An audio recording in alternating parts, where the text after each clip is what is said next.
Oi, Rafa, tudo bem? Desculpa aí a demora de gravar a aula para você que tá tenso hoje, corrido, tá? Mas vamos lá, ó. O que eu vou fazer? Vou fazer um negócio bem informal mesmo pra gente discutir o que eu conversei com a Adri na última aula. Para você entender o que a gente fez, tá? Aí assim, ó, deixa eu só ver se tá dando certo, tá dando certo. Nós vamos corrigir lá aquela folhinha de tarefa que eu deixei para vocês na aula anterior. Não sei se você fez essa folhinha aqui, mas eu vou corrigir algumas dessas orações aí que eu deixei para vocês classificarem essas orações, tá? Eu fui com a Adri até lá na letra B do segundo exercício, que ficou um pouquinho puxado. E aí depois o resto deixei para vocês terminarem pra gente ver de novo na nossa próxima aula de quinta-feira que vem, tá? Nós havíamos corrigido até a terceira.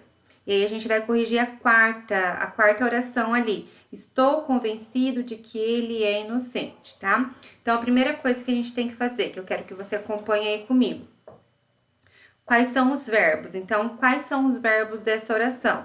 Eu tenho aí o estou, né? Então, eu estou convencido, que tem esse sujeito que tá escondidinho aí. E tem o verbo de é inocente. O convencido não é verbo, tá? Ele não é uma variação do verbo convencer. Ele tá aí funcionando como adjetivo do eu, né, do sujeito. Como é que eu estou? Convencido, tá? Então, ele tem a função de adjetivo aí, se a gente for falar morfologicamente, tá? Então, a partir desses dois verbos, estou e como é que eu classifico essa primeira oração? Estou convencido. Isso já é uma oração que não tem sentido por si só, né? Então, estou convencido. Convencido do quê? Eu vou te perguntar. Se você chegar para mim e falar assim, eu estou convencida. De quê? Eu vou perguntar. Então, quer dizer que não é uma oração coordenada, ela é uma oração subordinada. Mas ela não está sendo subordinada a uma outra oração. Ela está subordinando a oração que vem depois dela. Então, a gente chama ela de oração principal, porque ela subordina a oração que vem depois dela, tá bom? Então, estou convencido, ótimo, beleza. E aí, eu vou perguntar para quem? Para o verbo, ou para o verbo estou, ou para a palavra convencido. Presta atenção. Se eu te perguntar para o verbo estou, eu vou te responder, estou o quê? Vou perguntar, estou o quê? Convencido. Então, eu tenho aí esse convencido que responde diretamente ao verbo, tá? Já falei que ele é um adjetivo na análise morfológica. Na análise sintática, ele é um objeto direto, porque ele está respondendo diretamente ao verbo, sem nenhuma preposição entre ele e o verbo. Então, ok, significa que se o verbo já foi respondido, o que vem depois dessa oração não está respondendo ao verbo, porque esse verbo já foi respondido, tá? Então, se eu não vou perguntar ao verbo, porque eu já respondi ao verbo, eu vou perguntar para o convencido. Convencido de quê?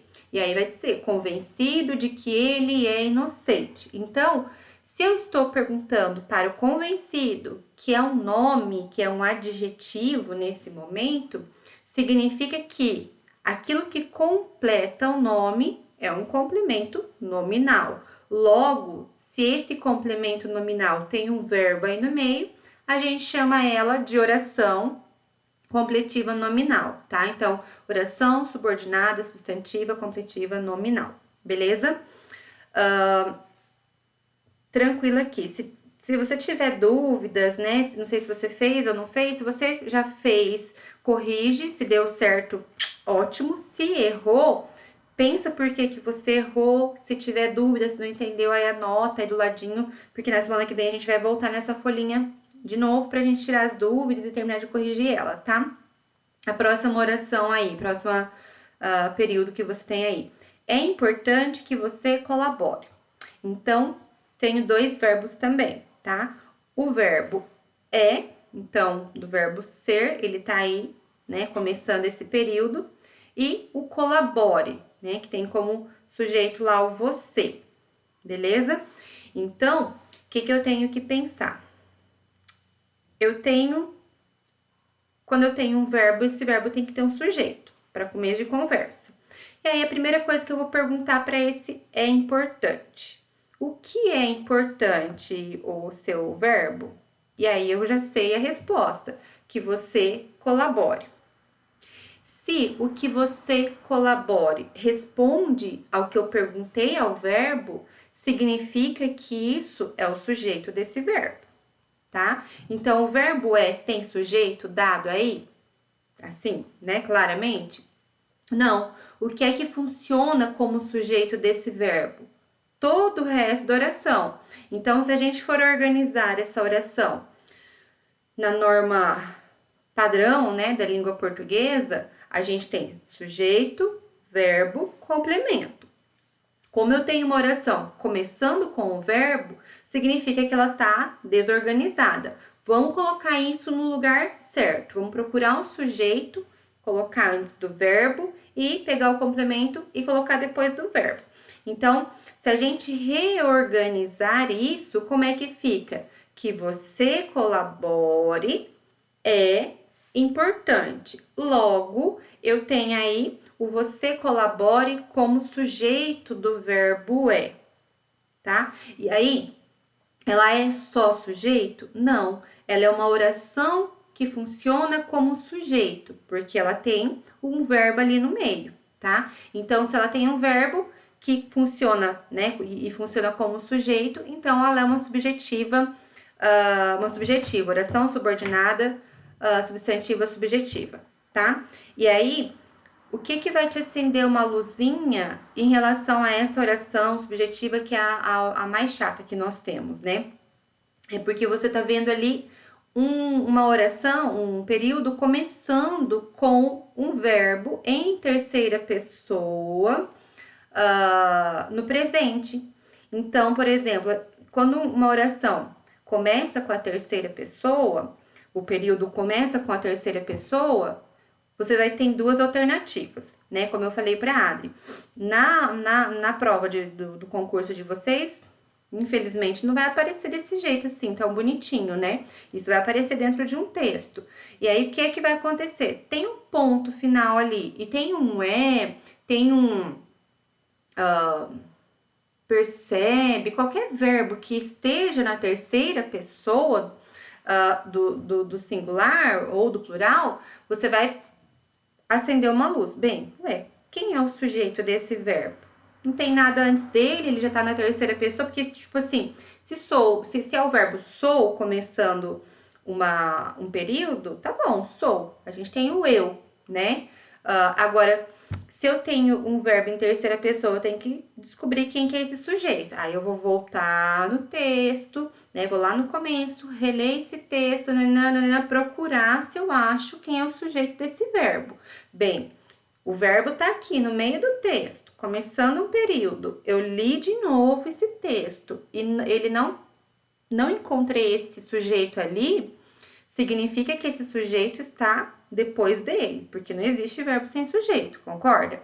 Então, se não está antes, tem que estar obrigatoriamente depois. E se está obrigatoriamente depois, significa que provavelmente a gente vai ter uma oração ali, porque esse depois geralmente está acompanhado de verbos, conjunções, né? Uma série de palavras, e aí a gente vai ter, então, uma subjetiva, uma oração subjetiva, tá bom? Eu sei que a subjetiva é um pouquinho mais difícil, mas essa é uma das alternativas para que a gente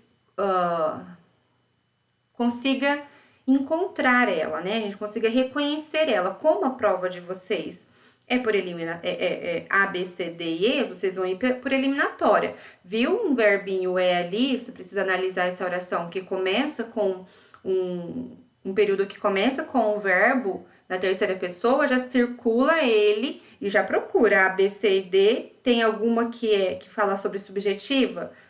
Já deixa um pontinho de interrogação ali, porque provavelmente tenha grandes chances de ser essa a resposta. Aí você vai analisar, porque também pode ter essa pegadinha de falar assim, o aluno vai direto achando que é subjetivo, porque o verbo já começa, a oração já começa em terceira pessoa. E aí o aluno, né, come bronha e esquece de ler o resto do texto.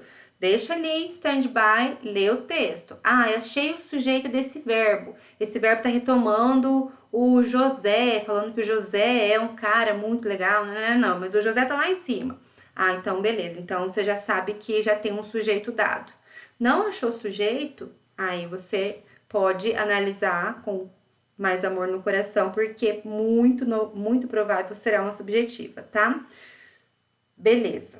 Então, a gente tem aí o é importante como oração principal, que vai subordinar a oração que vem depois dela, que é que você colabore. Que você colabore, oração subordinada, substantiva, subjetiva, tá? Que funciona como sujeito, beleza?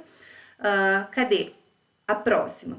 O importante é que você seja feliz. Aqui a gente tem de novo o verbo é, né? Mas percebe que esse verbo agora ele já não tá mais na mesma situação. Ele já tá colocado num outro lugar, né, dessa oração. Ele já não tá mais começando esse período. Ele tá no meio aí. O importante é. Então, significa que eu tenho aqui já um sujeito dado. O que é verbo? O que é? É importante. Então, o sujeito desse verbo é o importante. Sujeito. Aí tem um verbo aí. Então, significa que o importante é a nossa oração principal, que vai subordinar a oração que vem depois dela. Que você seja feliz. Aí eu tenho outro verbo, que é o verbo seja. Lembra que o é e o seja são derivações, são conjugações do verbo ser, tá? Então, seja feliz. E aí a gente vai analisar. O importante. A gente já sabe que é o sujeito. Beleza, então eu vou perguntar para o verbo, o que é importante? E aí o verbo vai me responder, que você seja feliz. Que você seja feliz. O que eu tenho aí? Eu corro o risco de achar que o que vem depois é um objeto direto, porque eu estou perguntando para o verbo, o que é? Aí eu falo, é importante. Aí você fala assim, é um objeto direto. Não, é o sujeito. E aí depois você vê que tem uma outra coisa que responde o que é importante. Aí você fala, então tá respondendo o importante. É complemento nominal? Também não, tá? Por quê? Porque eu não estou perguntando o que é importante, né? Não estou perguntando para isso que é um substantivo, sim, é um nome, então corro o risco de achar que é uma complementiva nominal, mas quando esse nome está funcionando de fato como sujeito, você percebe que o que vem depois não está respondendo simplesmente a um nome para ser complementiva nominal, ela está respondendo ao sujeito dessa oração. O sujeito dessa oração principal é o importante. E aí, se responde ao sujeito, se caracteriza esse sujeito, se explica esse sujeito, a gente tem aí um predicativo do sujeito. Então, significa dizer que a oração que vem depois, que você seja feliz, diz respeito a o importante, que é o sujeito dessa primeira oração. Depois a gente vai ter o sujeito dessa segunda oração, que é o você, que ainda está ligado com o primeiro sujeito, né? A gente ainda tem uma ligação.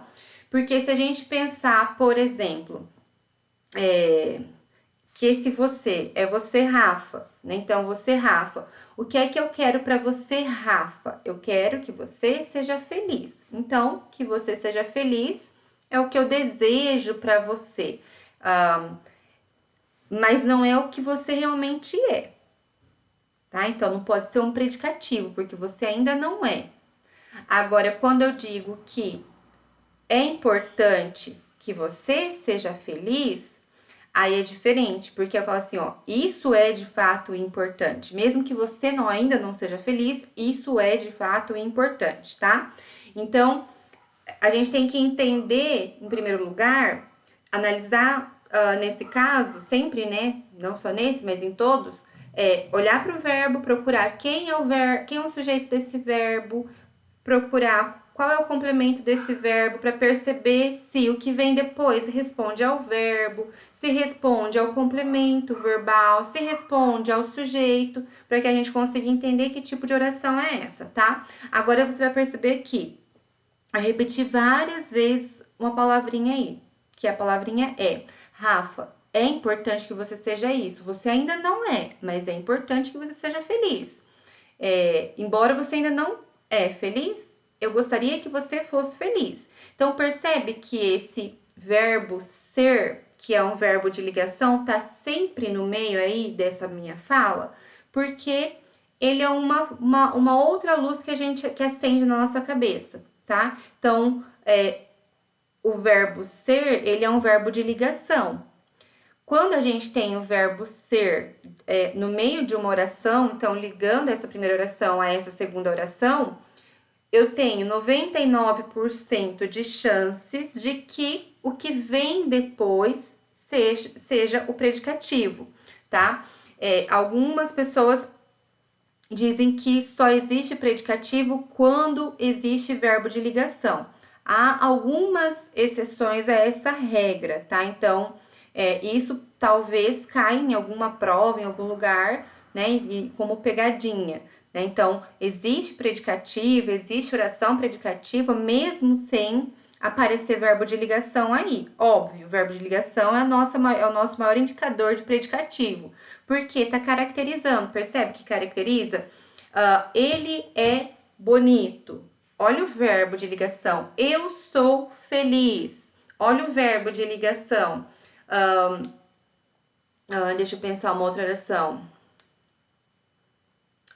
Eles estão sempre alegres.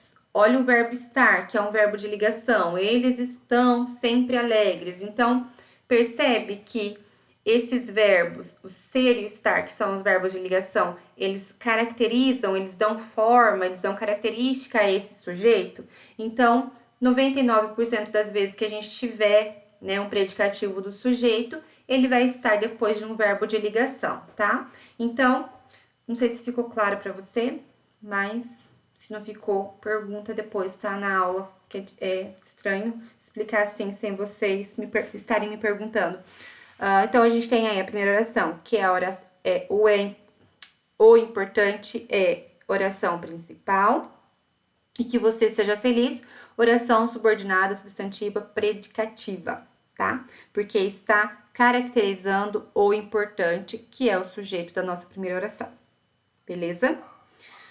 A última, necessito de que você me ajude. Esse daí tem uma pegadinha, né? Por quê?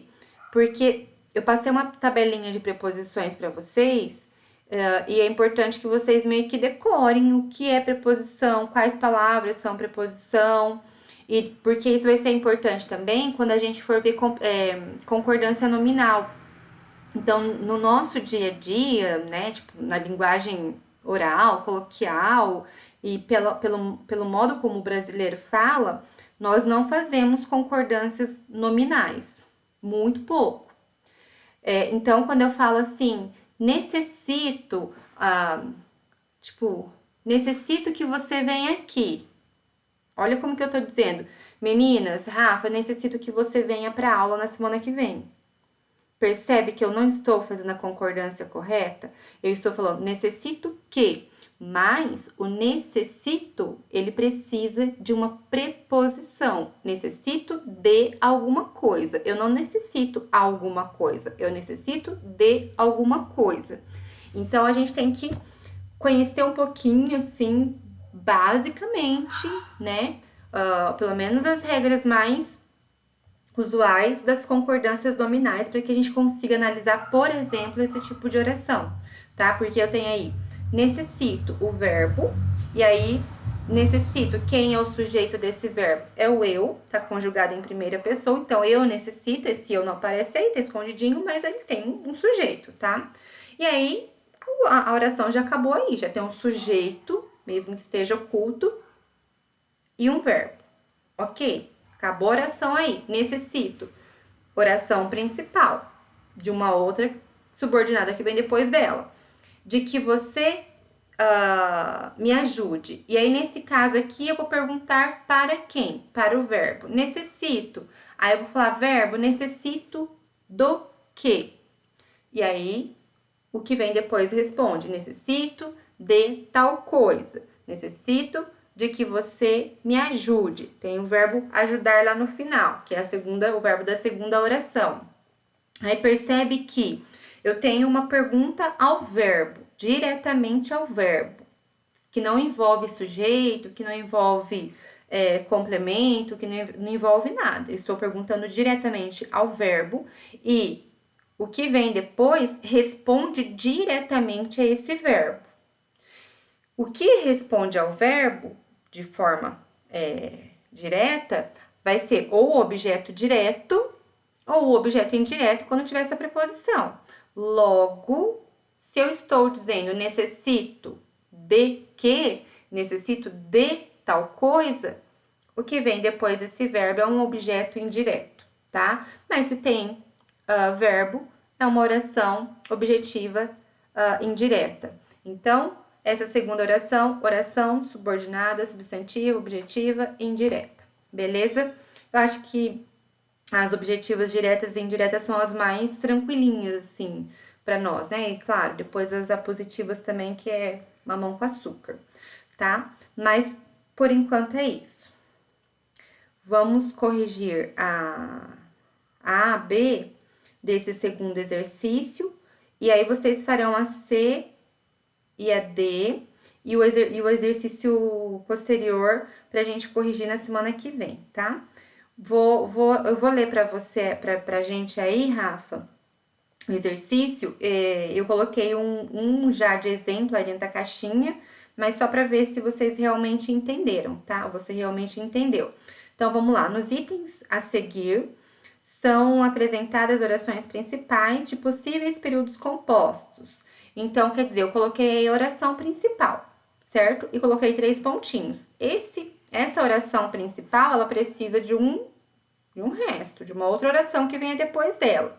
E aí, vocês vão completar do jeito que vocês, né, criatividade de vocês permitir. E aí, o que eu quero que vocês façam, né? O que o exercício pede? Para que você construa essa oração, que obrigatoriamente vem depois, e diga para mim que tipo de oração é essa, classifique essa oração, tá?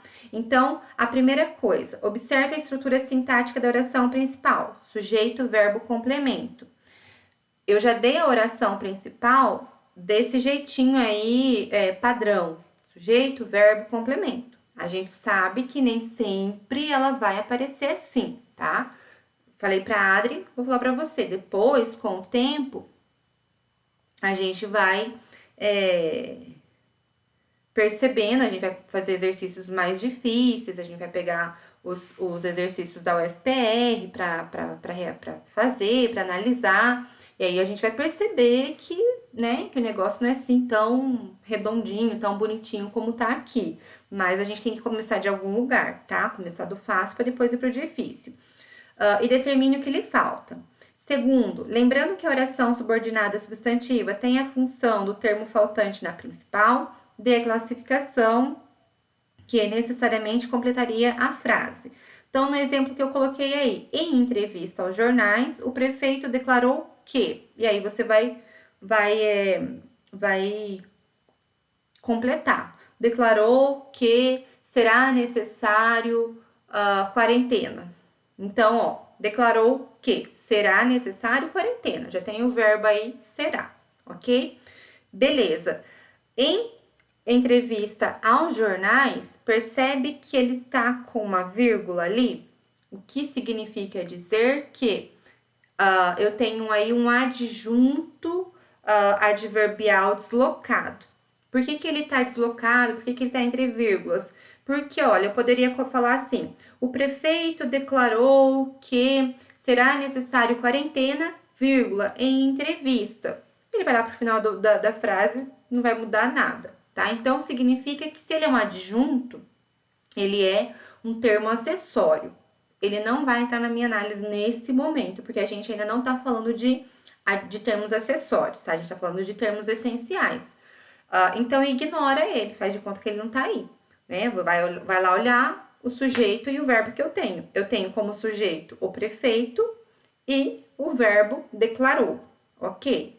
E aí eu vou perguntar para esse verbo: declarou o quê? E aí vai responder: declarou tal coisa. Se eu estou perguntando para esse verbo: declarou o quê?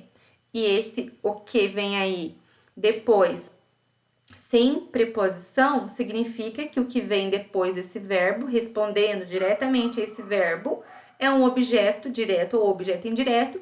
Se não tem preposição, é objeto direto. Se tem preposição, objeto indireto. Então, independente do que eu coloque depois dessa oração aqui, o prefeito declarou que ele é lindo.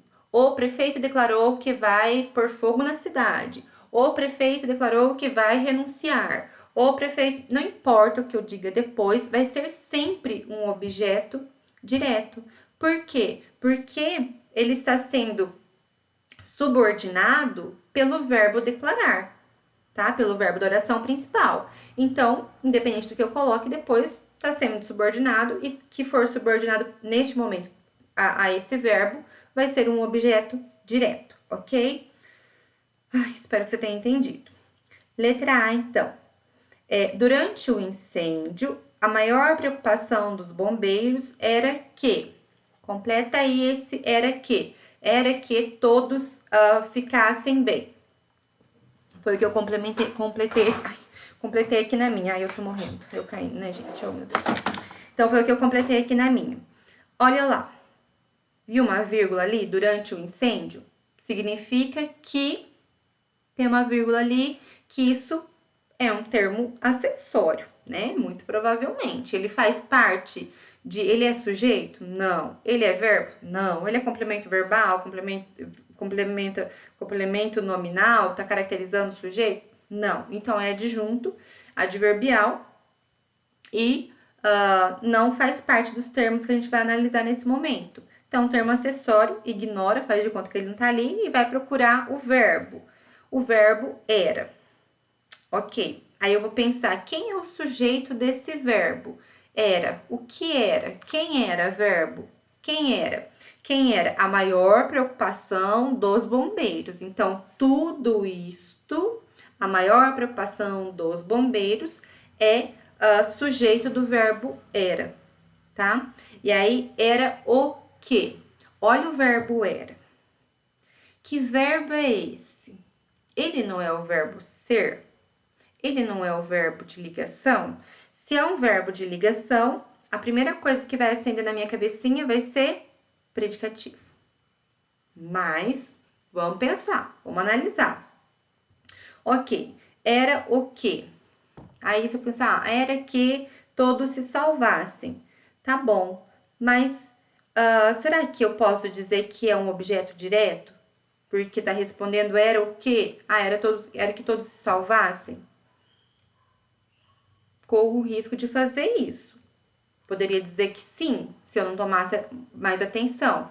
Porque quando eu penso que todos ficassem bem, é a preocupação dos bombeiros, tá? Então, percebe que quando eu começo a questionar essa frase, começo a analisar essa frase, pensar nessa frase, aí eu começo a pensar que tem alguma coisa diferente aí, tá? Então, que todos ficassem bem era a maior preocupação dos bombeiros.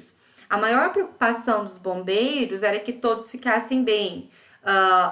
Então, qual era a maior preocupação dos bombeiros? Que todos ficassem bem. Então, você percebe que o que vem depois, esse que todos ficassem bem, está, na verdade, respondendo ao sujeito. Então, olha, que todos ficassem bem, isso é a vontade dos bombeiros, isso é a necessidade dos bombeiros, isso é a preocupação dos bombeiros, isso é a função dos bombeiros, isso é o trabalho dos bombeiros.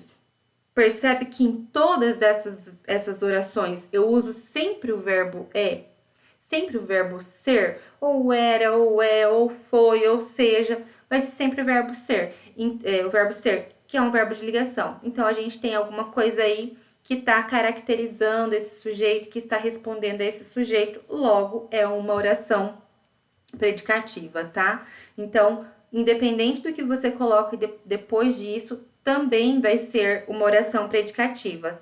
Só seria um outro tipo de oração se eu trocar esse verbo. Se eu trocar isso por um verbo de ação e não por um verbo de ligação, tá? Letra B. Mesmo depois de muita discussão, não ficou acertado se, tá? Então, lembra lá que quando eu trabalhei com vocês na outra aula, quando a gente viu as orações subordinadas, eu coloquei uma observação lá que geralmente, as orações subordinadas, elas vão começar com essa conjunção, essas conjunções que ou se, tá? Então, você percebeu que todas essas orações que a gente está analisando aqui, desse exercício, elas começam com que ou com se, tá? É uma regra 100%? Não, vai existir algumas exceções, pode ser que se construa uma oração aí sem a necessidade disso, mas, né, geralmente elas vão começar sempre introduzidas pelo que ou introduzidas pelo se. Essa daqui agora a gente vai começar a ficar um pouquinho mais difícil, tá? Então, vamos analisar ela. Mesmo depois de muita discussão, tem o verbo aí? Não tem. Isso importa para mim? Olha, ficou acertado tal coisa. Eu poderia falar assim, ó, ficou acertado que nós vamos pagar a conta. Depois de muita discussão.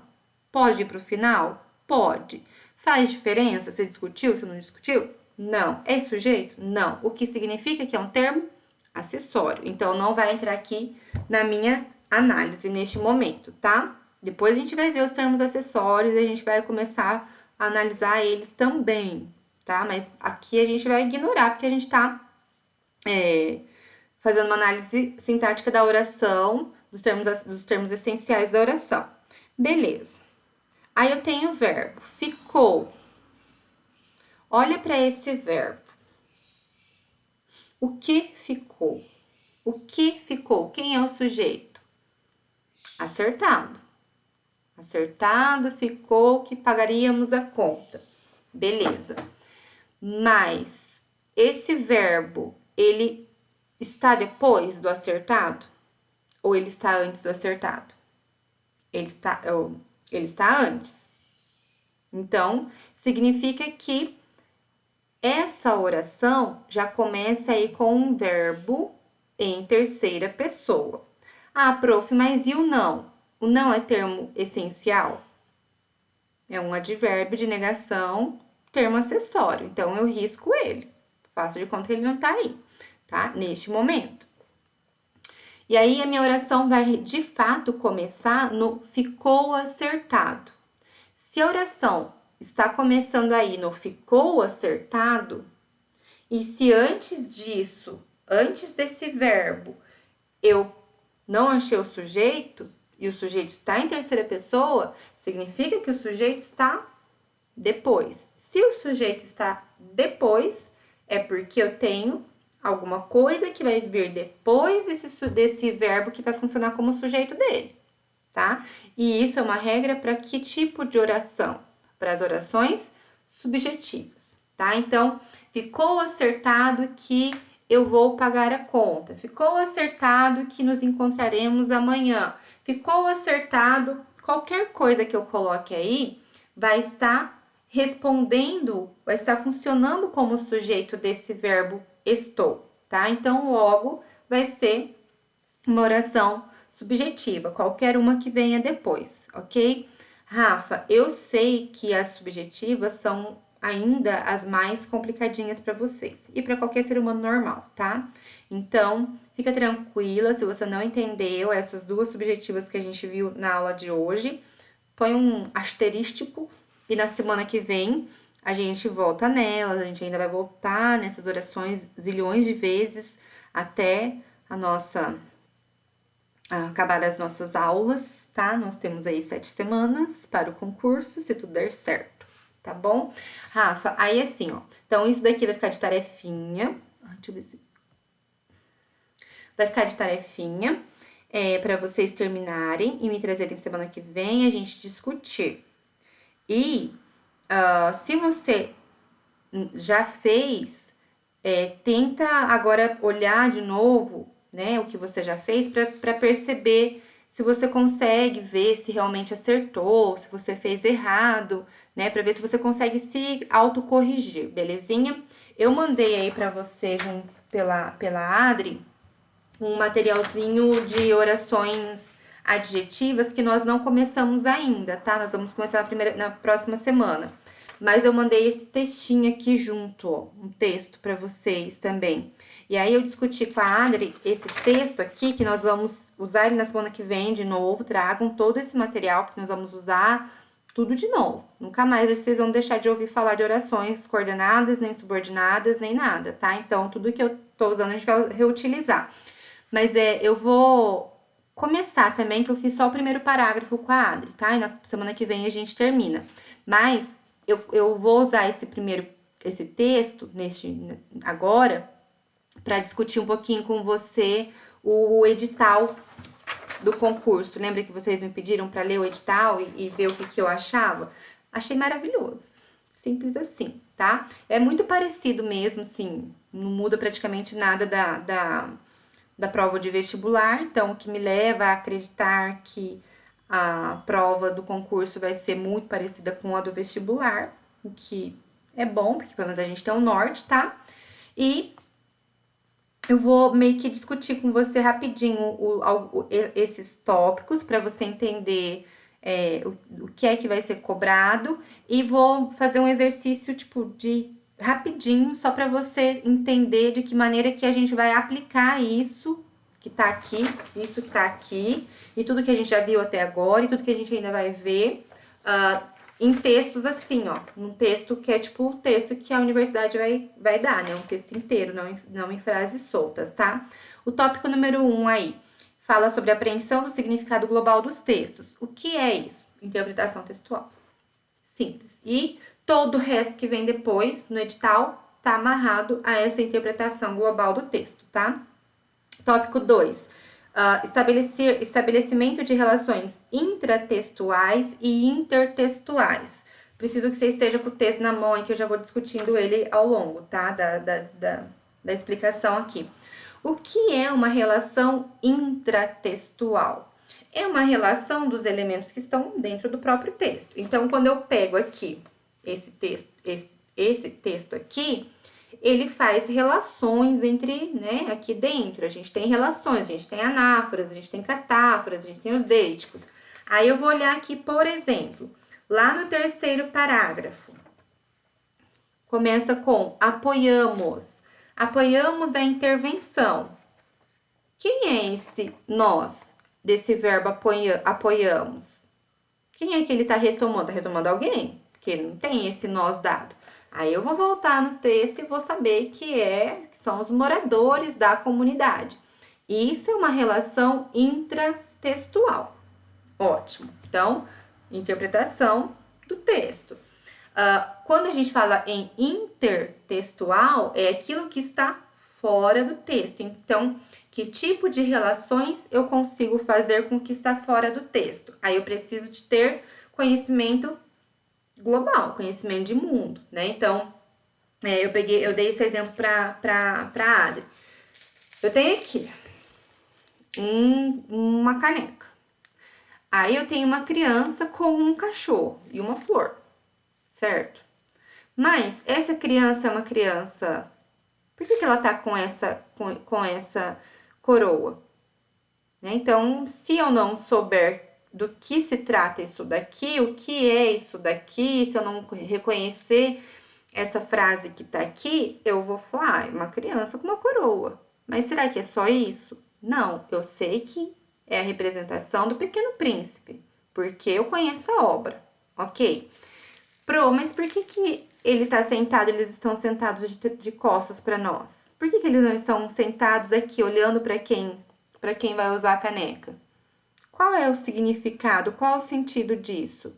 Se eu não tenho conhecimento de mundo, se eu não li essa obra, se eu não sei por quê, o que eu vou dizer? Ah, não sei, estão de costas, só isso, é normal.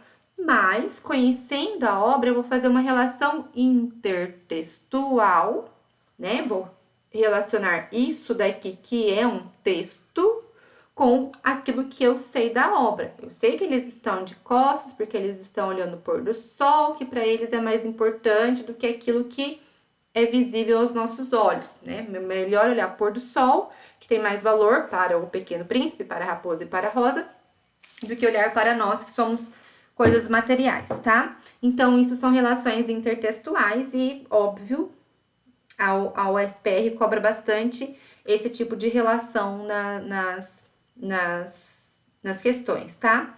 O 3, reconhecimento da função desempenhada por diferentes recursos gramaticais no texto, nos níveis fonológicos, morfológico, sintático, semântico e textual discursivo. Então, o morfológico, vocês já viram, né? Então, aquelas 10 classes das palavras, né? Que é, tipo, mais tranquilinho pra gente, que a gente sabe quando é um adjetivo, quando é um substantivo, quando é um numeral. Então, isso, tá? Sintático é o que nós estamos fazendo agora, é o que nós estamos vendo. Semântico é isso que eu acabei de fazer com você, de criar sentido, conseguir enxergar sentidos no texto, e que também tem relação com as conjunções que nós estamos vendo, tem relação com a morfologia. Então, por que o autor usa esse advérbio, não outro? Por que usa o advérbio de negação, né?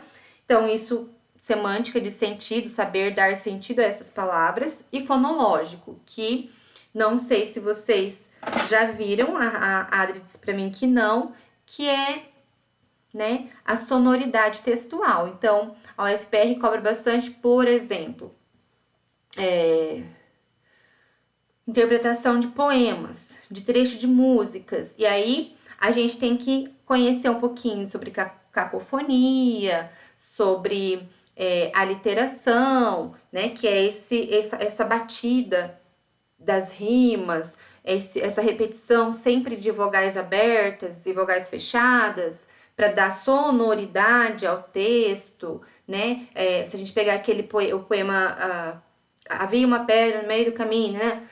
O P, que o autor vai usando ao longo do texto, várias vezes, várias palavras com a letra P, para dar esse sentido de pedra, de bater, bate, até que espana. Então, isso é o fonológico, tá? O 4 aí, apreensão dos efeitos de sentidos decorrentes do uso de recursos verbais e não verbais de textos de diferentes gêneros. Então, tiras, quadrinhos, charges, gráficos, infográficos. A UFPR cobra bastante esse tipo de texto, né? Trabalha bastante com charge, trabalha bastante com tirinha, trabalha muito com infográfico. E aí, o que a gente tem que ter em mente? Que tudo que tá ali é texto. Então, quando a gente tem uma tirinha, por exemplo, e eles pedem para vocês aprenderem o sentido desse texto, eu tenho que pensar por que esse personagem tá olhando para cima, por que ele tá cabisbaixo, por que ele uma hora ele sorri, no próximo quadrinho ele tá triste. Então, tudo isso produz sentido, tudo isso precisa fazer parte da leitura e da interpretação desse texto, ok? Cadê o próximo? A identificação das ideias expressa no texto, bem como sua hierarquia, principal e secundária, e das relações entre elas. Oposição, restrição, causa, consequência, explicação. Então, aquilo que a gente já viu nas orações coordenadas, né? E a gente vai ver nas adverbiais também, nas próximas aulas, que são esses elementos de coesão que operam sentidos. Então, quando eu vejo lá um mas, portanto, que sentidos eles dão para o texto, tá? Por exemplo, quando eu falo assim, ai, a Rafa é muito linda, ela é educada, mas eu não gosto dela. Adianta eu dizer que... Qual é a minha opinião a respeito de você? O que veio antes desse mais, que é uma adversativa, não importa, porque não importa o que você seja, eu não gosto de você. Então, percebe que esse mais faz com que o sentido mude, tá? Então, a gente está trazendo um contra-argumento, uma adversativa, né, que produz um sentido diferente, tá? Se eu fosse falar, por exemplo, a Rafa é bonita, simpática, por isso eu gosto dela, aí eu tenho um por isso que é de explicação, aí já é um outro sentido, produz sentido diferente, tá? O próximo tópico aí é a análise e organização argumentativa do texto, identificar o ponto de vista do autor, que é a tese, o reconhecimento e avaliação dos argumentos para fundamentá-lo. A gente vai ver na próxima aula também, aqui nesse texto a gente vai ver isso também, tá? E vocês que vão escrever a dissertação, não tem como você escrever uma dissertação sem saber reconhecer esses elementos, tá? Então, saber o que é a tese, saber onde é que está essa tese, quais são os argumentos que estão sendo desenvolvidos a partir dessa tese. Então, é isso daí. A dedução de ideias e pontos de vista implícitos no texto. Então, a gente vai ver aqui também, tá? O que são essas ideias, esses pontos de vista que estão implícitos, né? A gente vai perceber, a partir dessa leitura aqui, a carga semântica desses textos, tá? E aí vai perceber que a gente só consegue ver esses sentidos, esses pontos de vista, quando a gente faz realmente uma análise semântica, tá? Porque se a gente ler a olhos nus, com, né, despreocupação, não vai perceber nada, não vai perceber opinião nenhuma. Reconhecimento das diferentes vozes dentro de um texto, bem como de recursos linguísticos empregados para demarcá-la.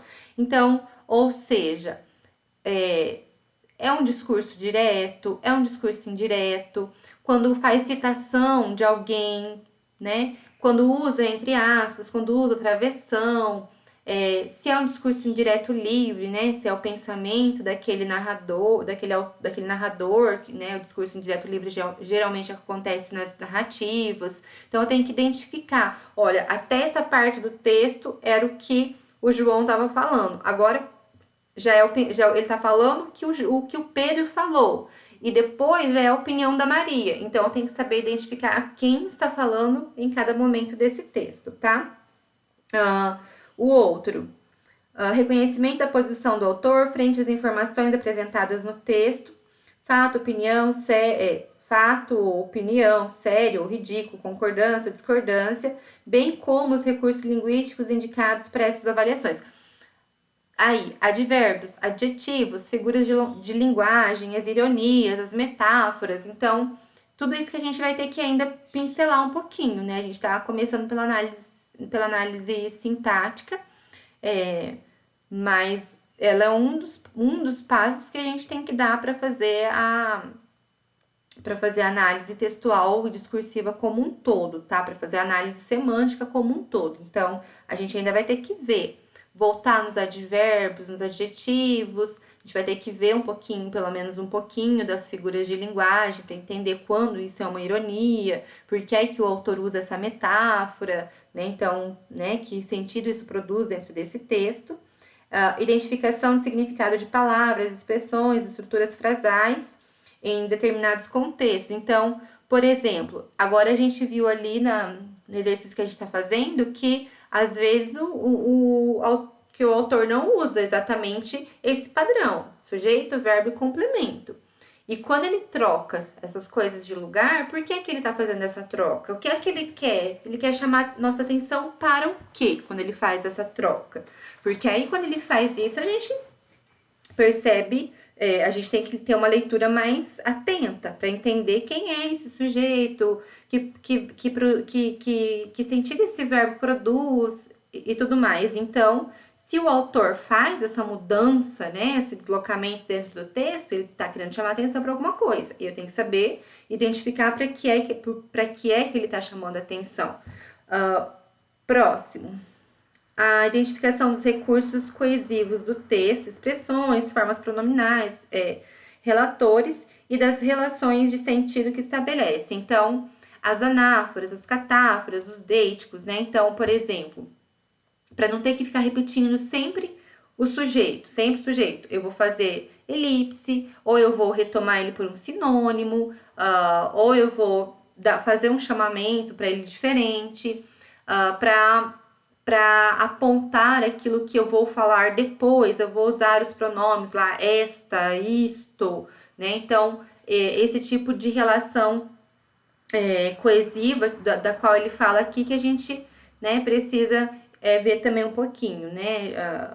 Não sei, a Adri falou pra mim que não viu ainda, mas aí depois, mais pra frente, a gente dá pelo menos, olha de uma forma, né, pelo menos mais rápida, nas anáforas, nas catáforas, e também quando a gente for ler o texto aqui também, tá? Aí eu já vou pontuando o que é anáfora, o que é catáfora, pra vocês já irem percebendo isso. Ao domínio de variedade padrão da escrita, então normas de concordância, regência, ortografia, pontuação, que é essa partezinha mais técnica mesmo, algumas coisas assim, que é de decoreba mesmo, né? Então, decorar, por que vai ponto aqui, por que essa palavra vai acentuada, por que não vai, então aquelas regrinhas gramaticais super chatas de oxítona, paroxítona, e as concordâncias que eu acabei de falar para vocês, né? A concordância nominal, para saber o que é objeto direto, o que é objeto indireto, e a verbal também, que é básica, tá? E lá no último, vocês têm que trabalhar, tem que saber um pouquinho sobre a variedade linguística também, tá? Então, no último tópico lá, a questão da variedade linguística, que eu acho que é mais tranquilo também, né? A gente discute aí meia horinha de 20 minutos de aula, a gente consegue trabalhar a variedade linguística, é bem tranquilo, que é aquela questão, por exemplo, a variedade linguística regional, que aqui para nós é pão francês, lá no Rio Grande do Sul é cacetinho, no Rio de Janeiro é pão de água, então, né, essa variedade da região. E aí tem outras, claro, né, são 4 tipos de variedades e a gente discute, mata em 20 minutos, tá? Rafa. Ai, falo pra caramba, né? Já deu 52 minutos de aula, né? Aula de explicação. Vou deixar esse textinho aqui para fazer com vocês duas juntas na semana que vem, tá? Então, traz ele para mim, para nossa aula, a gente vai discutir ele, tá?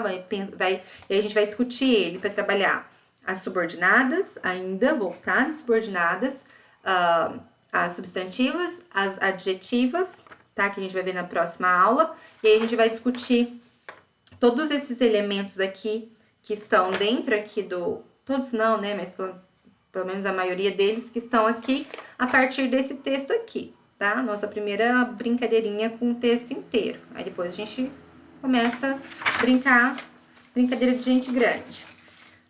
Acho que é isso. Se tiver alguma dúvida, alguma coisa assim, vai anotando aí pra tirar na próxima aula, tá? É isso. Beijo. Bom fim de até quinta-feira que vem, tá? Tchau.